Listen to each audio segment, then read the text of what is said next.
All right, Steeler fans, welcome back to the second half. It is time for the mailbag segment. For those new to the program, here is how you get your question answered on the Wednesday Let's Ride podcast. Here's what you got to do.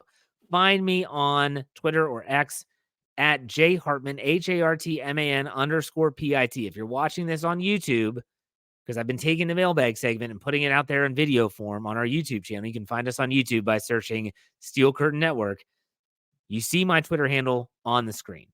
All you have to do is find me. You don't have to follow me if you don't want, but find me there. And once you find me there, on Tuesday mornings, I put out the tweet today. Yesterday was about 9 a.m., I believe.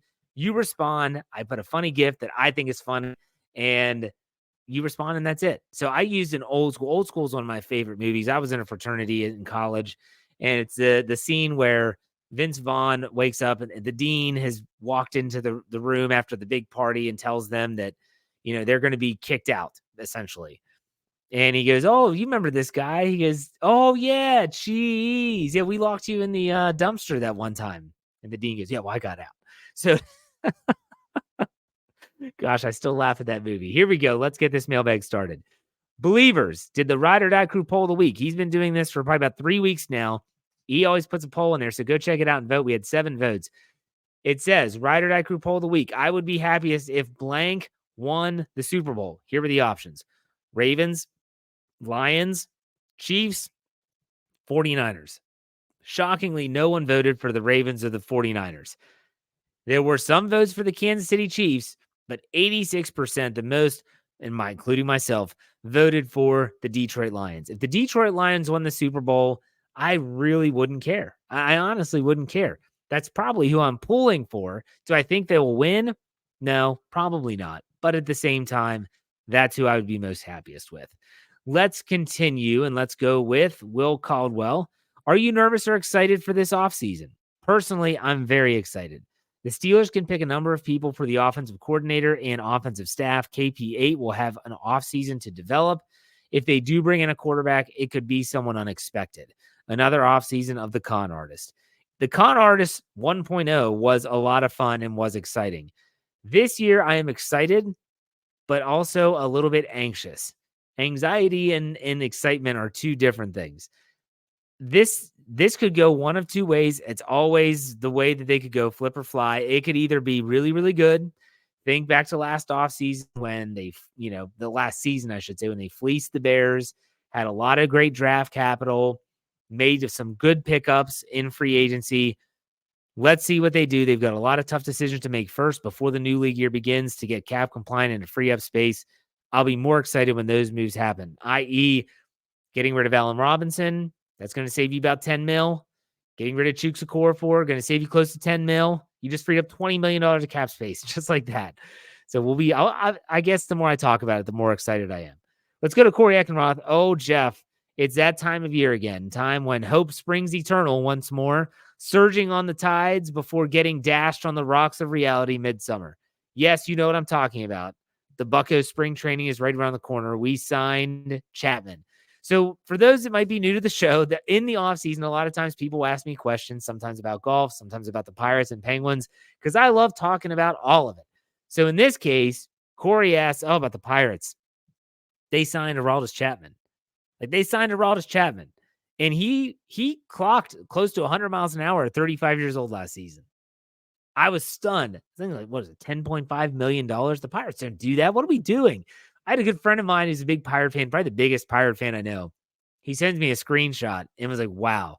I said, wait a second. Are they trying to win? That's what it feels like. Are they trying to win? I hope they do. Right now, there's not a lot of hope in the Penguins. A lot of people are down on the Steelers. And maybe, just maybe, Andrew McCutchen coming back. They get their best player back. Hopefully he learns how to slide this year. You have some really hopeful you look at the corners, very hopeful about third base. I don't know. We'll see. Easy pickings. Jeff, would you rather get the franchise quarterback and trade assets, multiple first, twos, and a good player? Or can this team win a championship with what we have and a stopgap? Goal is to win a championship. Being in the quarterback purgatory sounds horrible. Anyways, thank you for the great content. Easy pickings. Thank you for the question. Would I rather get a franchise quarterback, trade assets, or Can we win with a championship? Can we win a championship with what we have in a stopgap?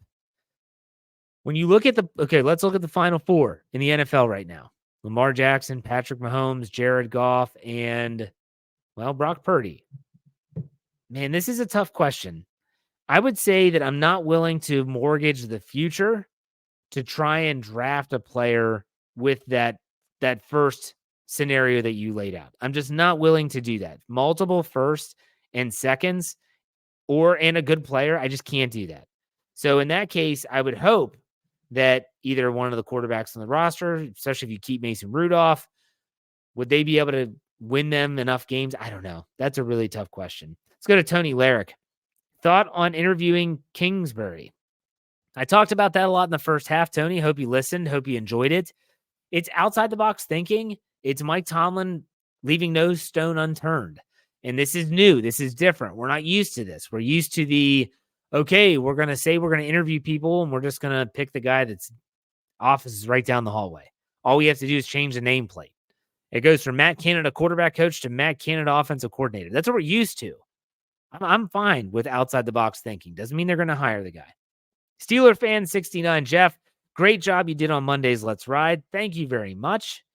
Honestly, in case you missed that one, I started to put the Monday morning quarterback on YouTube as well after the fact. But Ron Lippock from Steelers Takeaways was phenomenal. Gave some great insight to some of the interviews that he's done in his time with his website, and it's going to be awesome. Hopefully we have him on again and bring him into the fold in a sense. But also, the Monday morning conversation is back. It's going to be back probably every Monday unless I can't find a guest, which I find that hard to believe. So yeah, the Monday morning quarterback is back. So keep a lookout for that. I always enjoy those shows. But Steeler fan 69 continued. If you ever wanted to do an interview show with some of your favorite contributors, let me know. What did the Buffalo say when he dropped his kid off at school? Bison. Nah, get it, Bison. I love it. He said, what's the best way to watch a fly fishing tournament? Live stream. He will be here all week, folks. Make sure you tip your waitress. Hey, try the veal.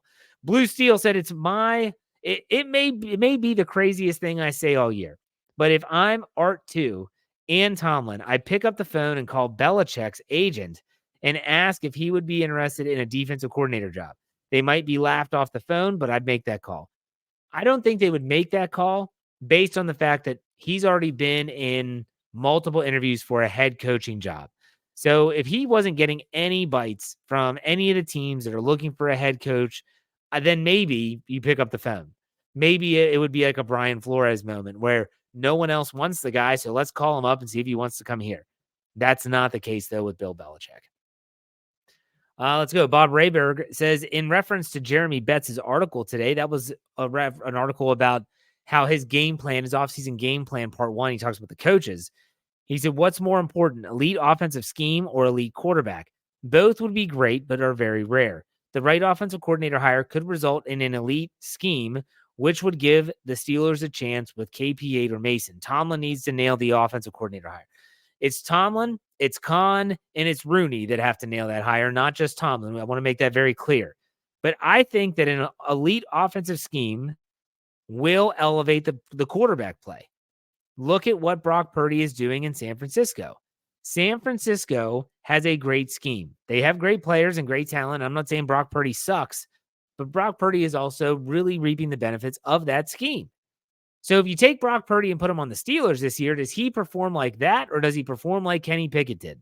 My guess is that he would perform like Kenny Pickett did this year. So I think I agree with you, Bob. They need to nail that offensive coordinator hire because they need that scheme. Get that scheme, and if you can't get that quarterback, whether it's in free agency or in the draft, you're going to be stuck with what you have, and a scheme could elevate them to the next level. I'm going to hold judgment for now. Let's go to James. He said, I think I can speak on behalf of a majority of the Steeler Nation saying this. We bought into offseason and preseason hype last year, probably more than we should have. Considering this, how would you temper any hype or expectations going into the new season? Excuse me. Yeah, so James, I thought about this when I was driving the other day. Thought about the perfect preseason, right? Training camp was hit or miss, but the preseason came around and everything else was, man, it went perfect. It just went perfect. I'm going to have to really temper my expectations moving forward. Not going to buy into that. I want to see it when it matters most. So if Kenny Pickett is still the quarterback next year and he's the QB1 and he goes in the preseason and is tearing it up, I'm going to be telling everyone, I'm going to be saying as loud as I can, pump your brakes. Don't fall for this again. Wait till he does it in the regular season. So we all should be thinking. Learn. You got to learn from past experiences. Let's go to Ace. He asked a couple questions. I saw a little in-game adaptation from a scheme standpoint by the defense to add quarterback pressure or run gap pressure. Do you think we will see any changes with Tyler's extension? I think he meant Tomlin's extension. I don't know. They do a great job of personnel sub-package swaps for coverage, but I sorely miss our focus on linebacker. So, yeah, it's tough. And it's tough when you want those adjustments to be made. However, the adjustments that are being made have to be made by players that are not at that caliber. They're not at that level. In other words, they're not having to go out there and they've had a whole year of practice and reps. Miles Jack, Michael Walker, that they're not it. They are not it.